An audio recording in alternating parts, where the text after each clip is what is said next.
Të nderuar teleshikues, mirë se erdhët përpara ekranit të emisionit ton Pasqyra Shqiptare. Pa humbur kohë, do t'ju njoh me të ftuarën për sot është zonja Lume Sherifi. Lume, mirë se erdhe. Mirë se gjeta, faleminderit shumë mirë që më thirrje të marr pjesë në Pasqyrën Shqiptare. Patjetër është një kënaqësi, aq më tepër që kemi edhe një rast shumë të veçantë. Ti je paraqitur vitin e kaluar përpara lexuesit me librin tënd të parë, që titullohet The Blue Gown, apo jo? Po.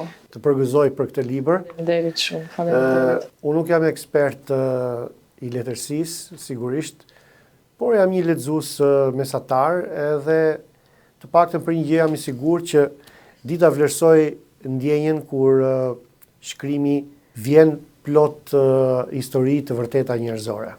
Edhe të përgëzoj për këtë. Faleminderit shumë. Përpara se të flasim për librin dhe për ty si autore, unë do të kisha dëshirë që t'i njihnim teleshikuesit e Pasqyrës Shqiptare me Lume Sherifin, me origjinën tënde në radh parë. Po, unë prardhjen e kam nga Maqedonia, jam e lindur në manastir, dhe mbarova shkollimin tim në manastire dhe po ashtu edhe në Kosovë, dhe një vit vajta edhe në Fakultetin e Mjekësisë të Prishtinës. Në ç'vit ke vajtur atje? Ishte në vitin 86, po. Po ti që ke brezi im, se dhe unë në 86 kam filluar universitetin në Tiranë, po? Se kështu që kisha dëshirë që të isha mjeke, mirë po në atë kohë martesa ka qenë prioritet. Ishte, po të thush, mund të thush që ishte prioritet. Edhe 3 javë mbasi u martova, erdhëm në Kanada. Po atë kohë kur erdhëm edhe pse atje ku ishim, i kishim kushtet si unë, po ashtu edhe bashkëshorti tim, Ditari Sherifi, kishim mirë për atë kohë, po vjeri ishte që sido që t'jetë situata se puna si të vi, si që thoshta, i më mirësh që t'i keni letrat kanadeze, se do shta një ditë do t'ju. Dhe duhet këtë qenë viti 87 atëherë? Po, 87. 87 pas këtë ardhur në Kanada. Po.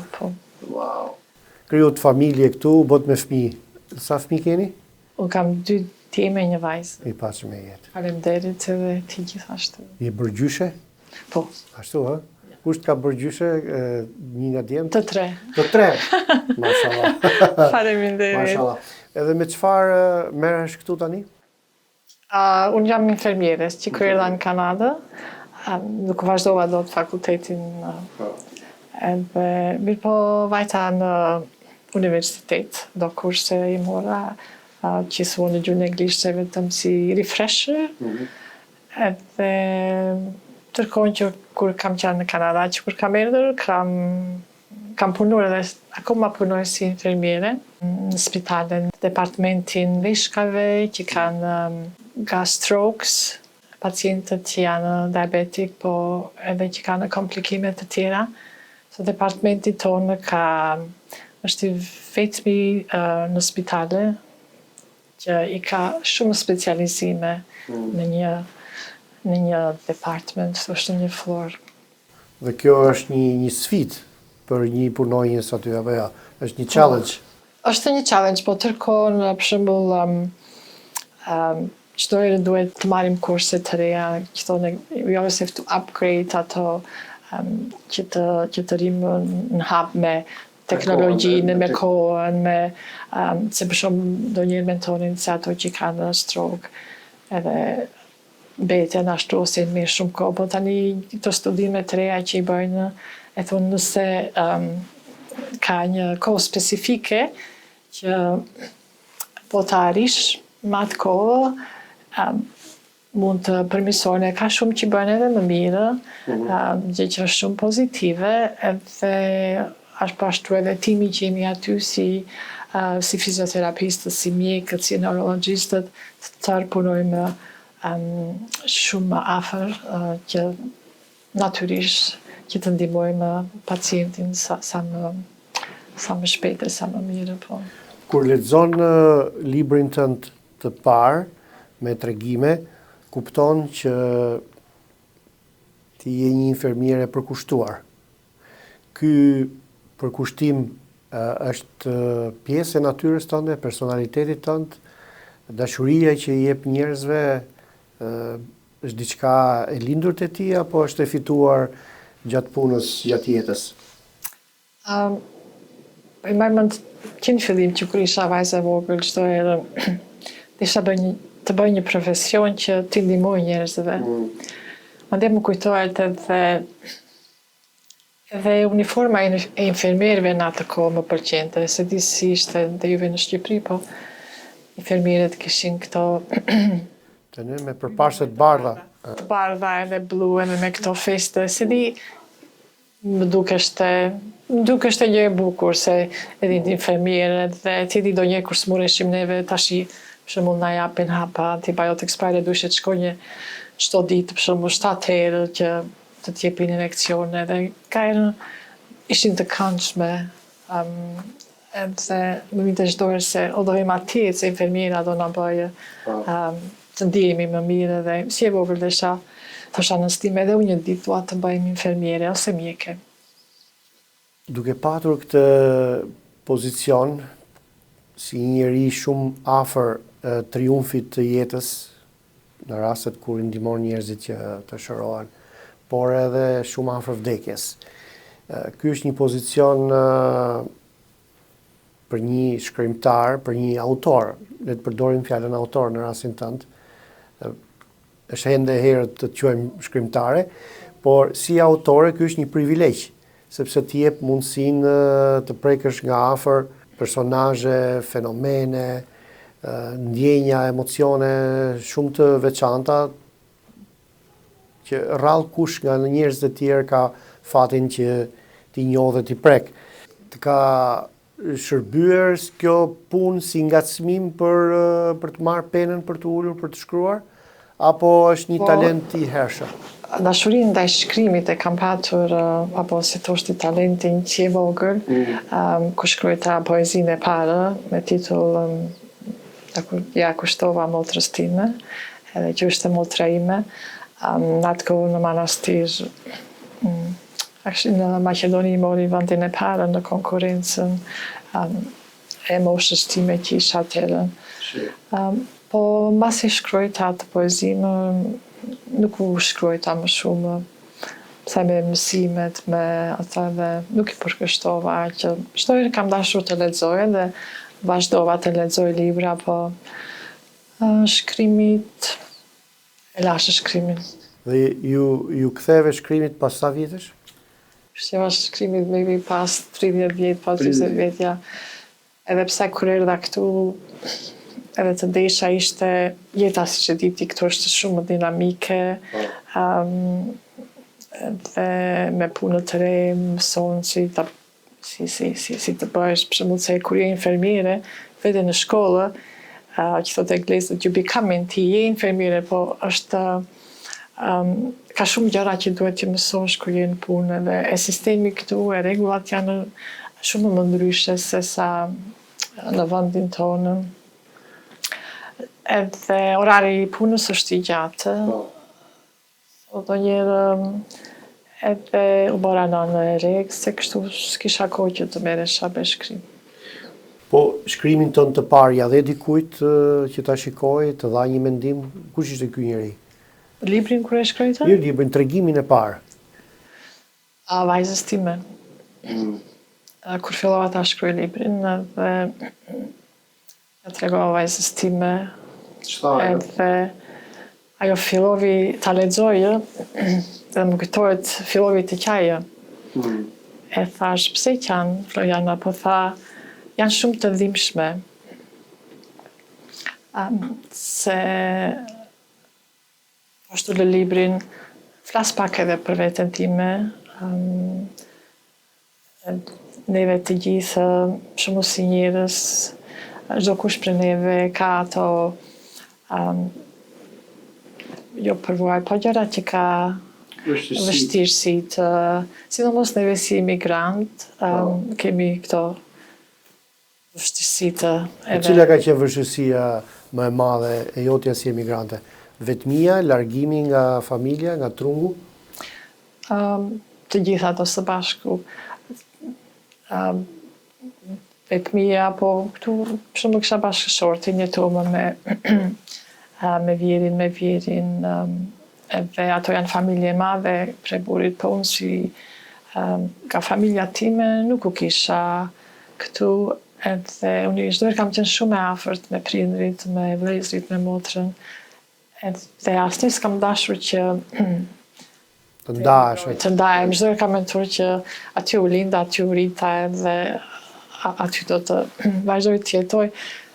Ishte shumë vështirë të adaptohem se sa po e martuar me familje të re, me një shtet të ri, me një kulturë tjetër, me një vend tjetër, me një sot të gjitha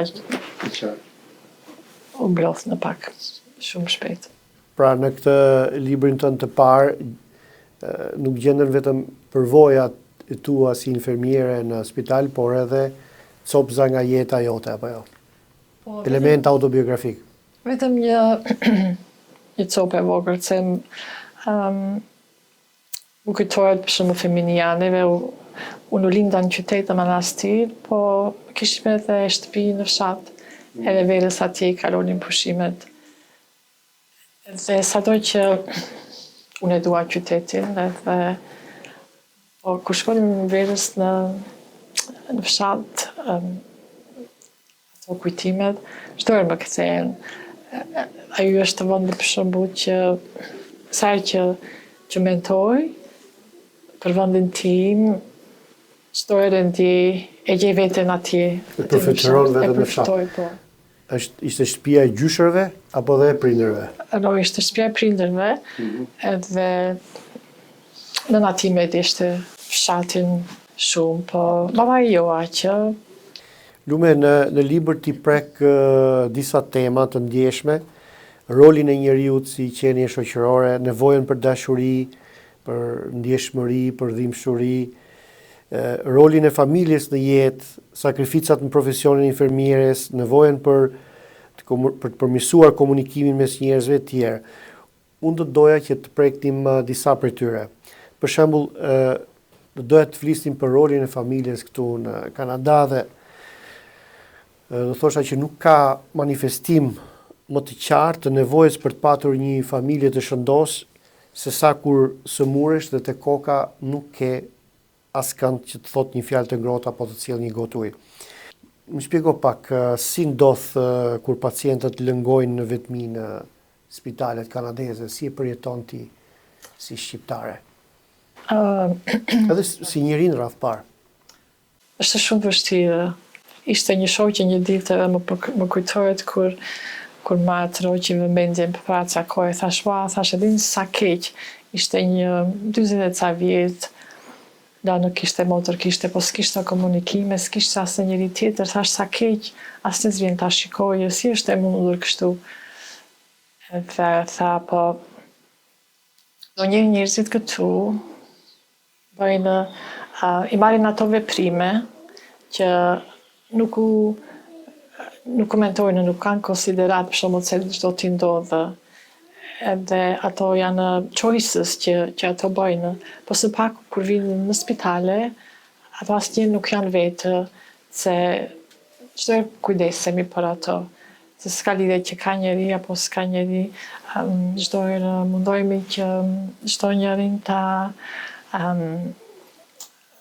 trajtojmë si person, edhe me respekt, edhe të bëjmë çdo gjë që mundemi.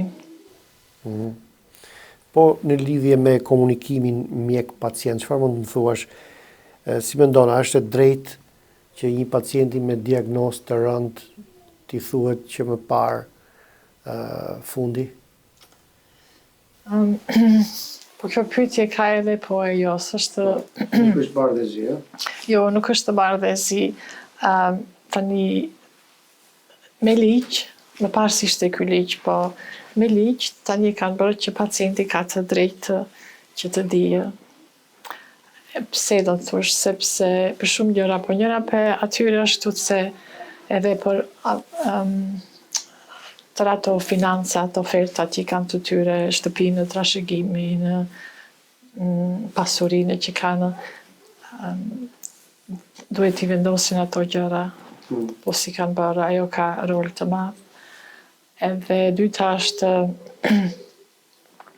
e kanë bërë këto si bisede, për shembull, po të kesh një fëmijë apo 3 fëmijë, duhet që të jenë dakord, ose po ta shprehish ti që mos më tregoni, po kur je vetëdijshëm është shumë zor që ta fshesh. Vetëm do një që për shembull se ka memorina që edhe pse bëhet pyetja, va kjo ka qenë dëshira e nanës, edhe pse ai vazhdon po ta ketë memorin, por ta zëmë që nuk do ta di ka dhënë, që s'dua, po më tha miku që se ndi që unë s'jam mirë, s'dua ta di. S'do ta di, po tash i varet si do duke trajtimi, do jetë vetëm radiation apo kimo, se kur do shkosh për një tretman të dytë, ndonjë do ta thotë se i lexojnë ato informatat të kanë sot. Gjatë asaj rrugëtimi gjurnese që do ta bësh ti nëpër mjekë, dikush do ta thotë.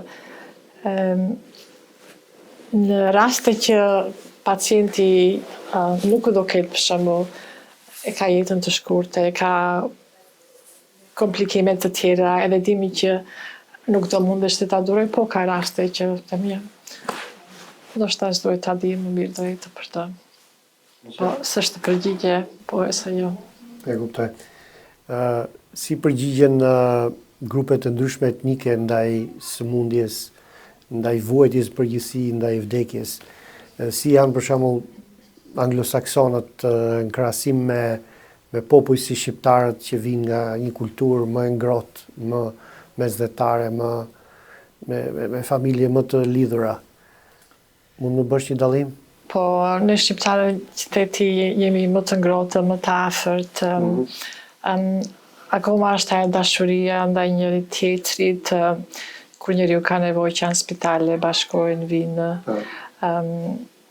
Edhe si komunitet, edhe akoma i bëjmë ato traditat, e mundohemi ta ruajmë kulturën. E si popull jemi shumë, i kemi ato cilësitë që kemi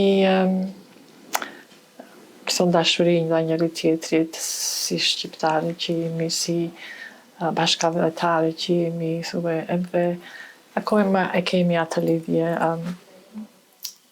mes njëri tjetrit, besoj. E kultura tjetër këto janë familje më të vogla, edhe shumicave vendosin që i duket vetja është më mirë ku janë vetë, ose ka shumë që s'duhen të martohen, të krijojnë familje. Janë mësuar me jetë vetmitare. Po. Edhe spitalin e përballojnë më ndryshe. Po, e përballojnë më ndryshe, vinë atje dhe që s'vinë ndonjëri t'i shikojë, ato janë gjësendi që janë mësuar. I bën përshtypje shumë. Jo, aqëm. Ti si infermiere merr mirënjohje mjaftueshëm? Po. Marrim mirënjohje, po kur kujdesesh për njeriu të smurë, duhet ta kesh ndërmend se ti se ke vetëm pacientin, po edhe për familjen të kujdesesh.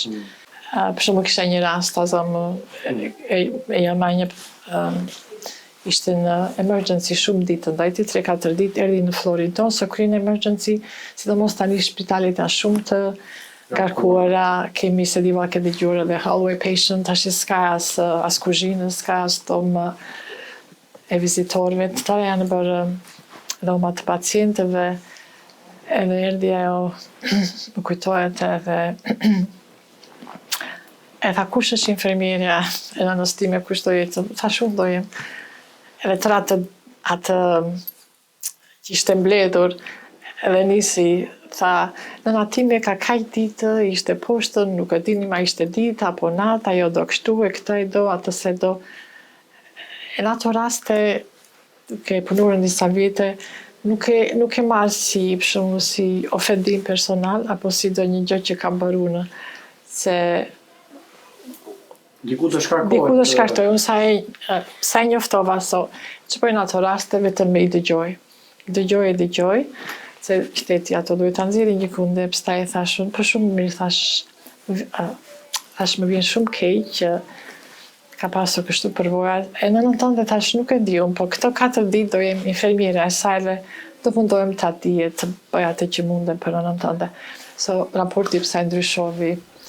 Është më i rritur presioni ndaj stafit mjekësor gjatë këtyre 6 viteve të fundit që pas vitit 2020? Është rritur shumë. Qikur ishte gjatë kohës të Covidit, ishte një familje edhe e shoqja ati ishte shumë e smur, do ndronte jetën.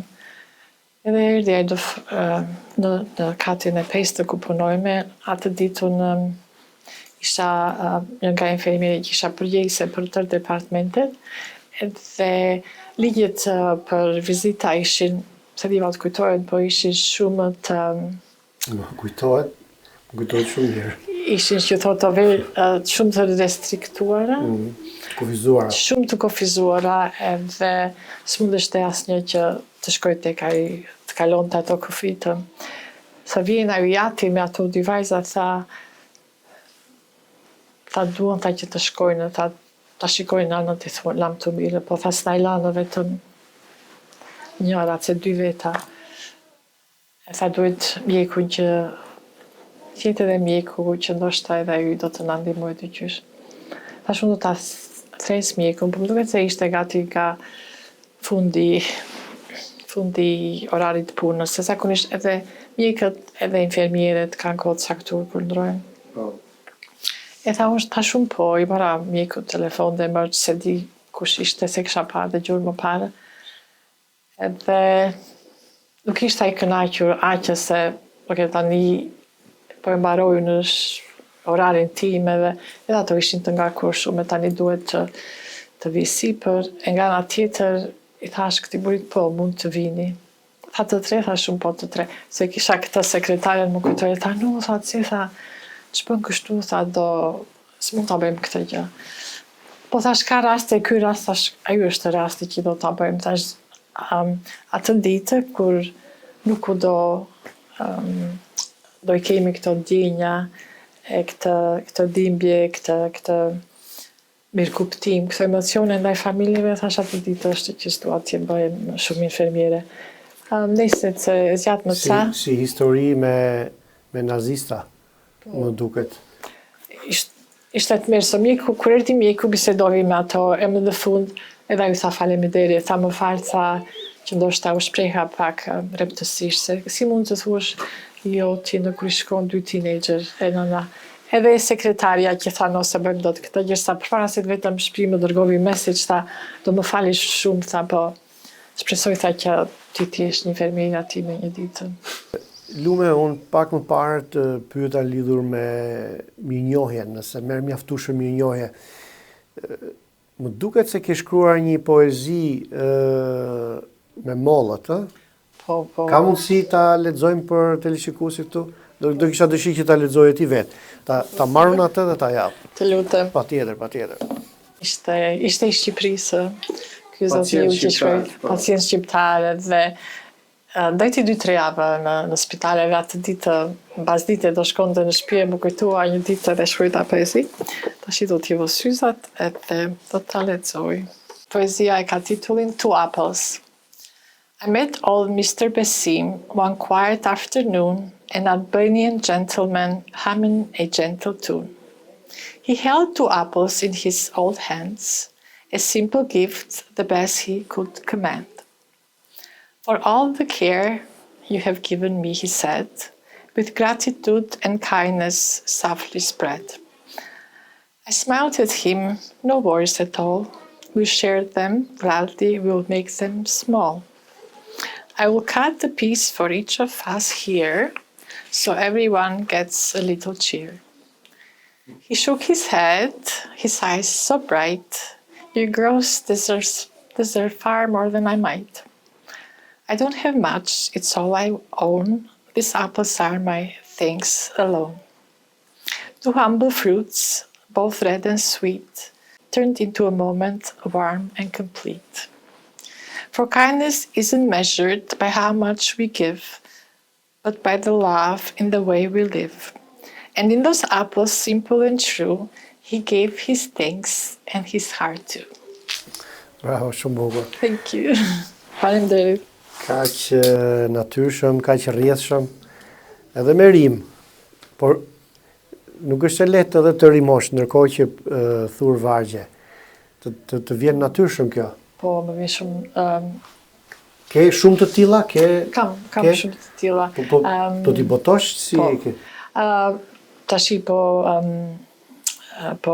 punoj në librin tim, që dojtë libri me poema, edhe... Vëllim me poezi.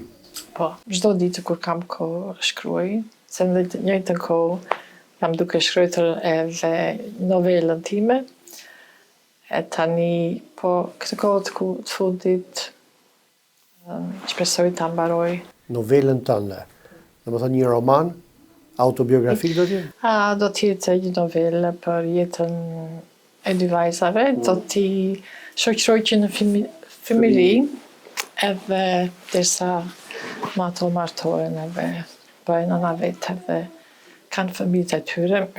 Gjithmonë flasim për krijimtarinë në gjuhën angleze, apo jo? Këtë ke gjuhën tënde më të fortë në shkrim, besoj. Po, në shkrim e kam gjuhën angleze, edhe pse besoj që fjalori tim është aq i pasur sa të merrte një autor që është anglez. Po, përpiqem tashi me këto thesis që janë edhe me këto libra që shtojnë mund të shikosh. Për shembull, po të kërkosh ndonjë fjalë që të shprehesh më mirë, mund të shikosh. Po, edhe shqip, s'kam nisur të shkruaj, po besoj që edhe shqip po të shkruaj një do... Duhet ta provosh? Duhet ta provoj, po... Duhet gjesh një redaktor të mirë, të durueshëm, që edhe të drejtojë në procesin e krijimtarisë. The Blue Gown, ku mund të gjendet? Nëse dikush dëshiron që ta porosit. The Blue Gown është te Amazon. Është në Amazon. Shumë mirë. Shumë mirë. Pas ka dhe një ISBN, ISBN number. Po. Do të thotë që është i regjistruar. Po, çdo libër që e ke duhet të jetë i regjistruar. Ke patur ti gisht në thurjen e kësaj kopertine? Po. A ditë që vendos nëse si do jetë kopertina, si do duket, edhe të thirrën ata. Më thirrën, ishin dy graphic designer. Thanë duhet mund të njoftojmë e të shkruajmë që ç'është se çfarë është libri, edhe kështu që të formojmë atë kopertinën.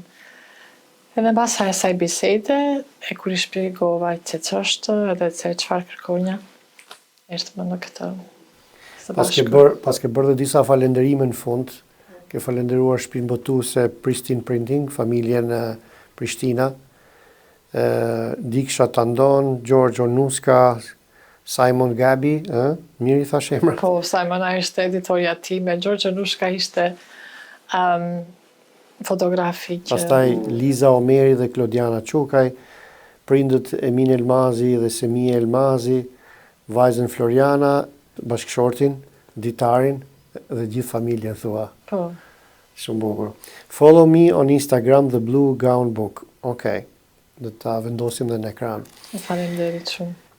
Dëshiron të shtosh diçka tjetër? Kjo që desha të prek në së shumti është që këtë nuk e kam shkruar vetëm në kuptim që vetëm neve si infermiere mund të bëjmë të kemi një influencë apo t'ja bëjmë dikujt ditën më të mirë me sjelljet tona, me fjalët tona. Pa marrë parasysh se çfarë pune punojmë, ku punojmë, është pjesë e natyrës tonë. një buzëqeshje, dhe mënyra se si themi, se do njërë duhet të kemi kujdes, jo vetëm fjalët, po shumë komunikimin e bëjmë edhe me gestet tona, me trupin tonë, se si qëndrojmë edhe ato më duket se njerëzit harojnë t'i përmendin edhe çdo njeri në këtë jetë do që të kuptohet, të pranohet, edhe do njerë kam patur shumë rastet, si ndoshta s'ke mundur t'i ndihmosh shumë, po vetëm prezenta tënde dhe është një njeri atje që ato mund të flasin të ato që i mungohen e që kanë kaluar.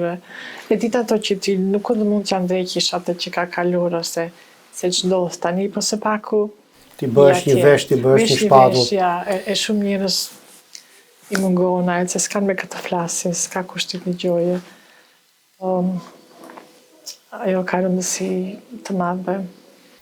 Ishte një kënaqësi biseda me ty sot, si autore, si bashkëkombëse, si nën, si infermiere, edhe po mbi të gjitha si njeri.